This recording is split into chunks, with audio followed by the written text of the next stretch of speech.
പിന്നെ ഇത് എന്താണെന്നറിയാം, അവനവന് വരുമ്പോഴേ ഇതൊക്കെ പഠിക്കത്തുള്ളൂ. നാളെ ഇത് പറയുന്നത് കൊണ്ട് ആരും തെറ്റിദ്ധരിക്കരുത്.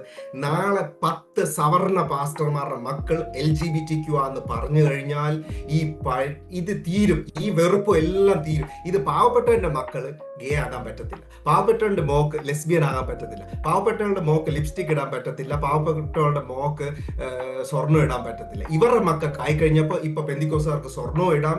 ഇപ്പം സിനിമയും പാസ്റ്റർമാരുടെ മക്കൾ സിനിമ പിടിച്ചു കഴിഞ്ഞപ്പോഴോ ഇപ്പൊ അവർക്ക് എല്ലാവർക്കും സിനിമ ആകാമല്ലോ, ഇപ്പൊ സിനിമ ആകാം. അപ്പൊ 10 സവർണ, ഇത് നിങ്ങൾ എന്നെ പ്രത്യേകം കേൾക്കണം, 10 സവർണ പാസ്റ്റർമാര്, ഈ സുറിയാനി ക്രിസ്ത്യാനിന്നും ബർത്തോമയെന്നും വന്ന 10 പാസ്റ്റർമാരുടെ പെമ്പിള്ളാര് ലെസ്ബിയൻ ആയി കഴിയുമ്പോഴും 10 ആമ്പിള്ളാര് ഗേ ആയി കഴിയുമ്പോഴും ഉണ്ട്. ഇല്ലാന്നൊന്നും എനിക്ക് പേഴ്സണലി അറിയാവുന്ന ഇവരുടെ മക്കൾ ഗേസും ലെസ്ബിയനും ഒക്കെ ഉണ്ട്. കർത്താവിന് സ്തോത്രം. പക്ഷേ ഇത് പുറത്ത് വന്നു കഴിയുമ്പോൾ ഇവര് പ്രസംഗിച്ചു തുടങ്ങും. ഇപ്പൊ പറയുന്നത് എന്താ, സ്വർണ്ണം ഞങ്ങൾ പറഞ്ഞിട്ടേ ഇല്ല സ്വർണ്ണം ഇടണ്ടാന്ന്, വഴി തെറ്റിപ്പോവാണ്. പക്ഷെ ഞാൻ നിങ്ങളോട് പറഞ്ഞു വരുന്നത്, നിങ്ങളുടെ മക്കൾക്ക് ഇങ്ങനെ, ഇത് സാധാരണ പാവപ്പെട്ട കുട്ടനാടിലും എന്താ പറയുന്നത് അവിടെ ഇവിടെ താമസിക്കുന്ന സാധാരണ കർഷകനോടാണ് ഞാൻ സംസാരിക്കുന്നത്, അല്ലെങ്കിൽ കർഷക കുടുംബത്തിലെ മക്കളോടാണ് സംസാരിക്കുന്നത്. നിങ്ങൾ നിങ്ങളുടെ പേരൻസിനെ പറഞ്ഞ് മനസ്സിലാക്കി കൊടുക്കണം, അല്ലെങ്കിൽ ഈ വീഡിയോ ഒന്ന് കാണിച്ചു കൊടുക്കണം, ഈ ഭാഗമെങ്കിലും നിങ്ങളൊന്ന് കാണിച്ചു കൊടുക്കണം. 10 സവർണ പാസ്റ്റർമാര് എന്ന് ലെസ്ബിയനും ഗേയും ആകുന്നു അന്ന് ഈ പരിപാടി മാറും. പക്ഷെ അപ്പോഴത്തേക്കിന് നിങ്ങളുടെ കുടുംബങ്ങളിൽ നിങ്ങളുടെ മക്കൾ അകന്ന് കാണും, നിങ്ങളുടെ മക്കള് ചിലപ്പം ഡ്രഗ്സിന്റെ പുറകെ പോയി കാണും, ചിലപ്പോൾ അവർ സൂയിസൈഡ് കമ്മിറ്റ് ചെയ്തിരിക്കും. അതിനൊന്നും വരത്തില്ല. അവര് വന്ന ശവടക്കത്തിന് അവിടെയും വന്ന് കഴുകനെ പോലെ ശവം കൊത്തി തിന്ന് കവറും മേടിച്ച് കൈമടക്കും മേടിച്ച് ഇവരവരുടെ വീട്ടിൽ പോകും.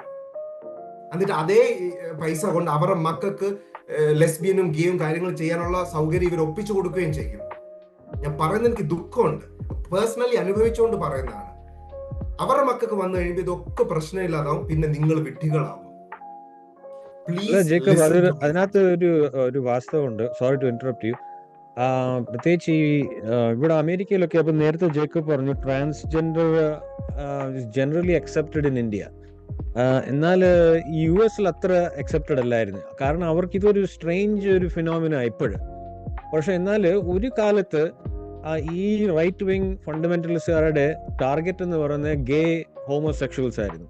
അപ്പം ഗേ മാരേജിന് അഗെയിൻസ്റ്റ് പ്രവർത്തിക്കുന്ന, ഇത് ചെയ്യുന്ന അത് ചെയ്യുന്ന ഭയങ്കര ഒരു മൂവ്മെന്റ് ആയിരുന്നു. അപ്പം കുറച്ചു നാൾ കഴിഞ്ഞപ്പോൾ ഇവരുടെ ഈ ജേക്കബ് പറഞ്ഞ പോലെ അവരുടെ പിള്ളേരോ അല്ലെങ്കിൽ അവരറിയാവുന്ന ആൾക്കാരെയൊക്കെ കണ്ട് പരിചയിച്ച് ഇപ്പൊ അതൊരു അത്ര വലിയൊരു ഇഷ്യൂ അല്ല. ഇപ്പൊ പുതിയ ഇഷ്യൂ എന്ന് വെച്ചാൽ ട്രാൻസ്ജെൻഡർ. കാരണം അവർക്ക് ഇതൊരു ഫോറിൻ കോൺസെപ്റ്റാണ്. ഇന്ത്യയിൽ അതേസമയം നമുക്ക് ട്രാൻസ്ജെൻഡർ നേരത്തെ അറിയാവുന്ന കാര്യം.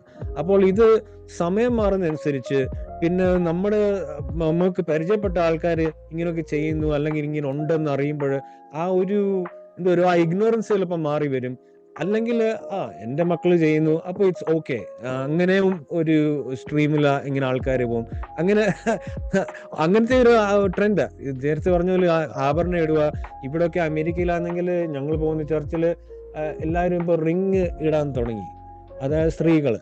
അപ്പം ചോദിക്കും എന്താ, റിങ് എടുത്തില്ലെങ്കിൽ ഇവിടുത്തെ ആൾക്കാർ പറയും കല്യാണം കഴിക്കാത്ത സ്ത്രീ, അതുകൊണ്ട് ആ സ്ത്രീ അവൈലബിളാ, അപ്പോൾ അതുകൊണ്ട് ആ റിങ് ഇടുന്നത്. അല്ലെങ്കിൽ വലിയ പാവമായിരുന്നു പണ്ടൊക്കെ, ഓരോ ആഭരണം ഇടുന്ന എല്ലാം പാവമായിരുന്നു. അപ്പോൾ സമയം കാലം അനുസരിച്ച് എല്ലാം ഇങ്ങനെ മാറിക്കൊണ്ടിരിക്കും.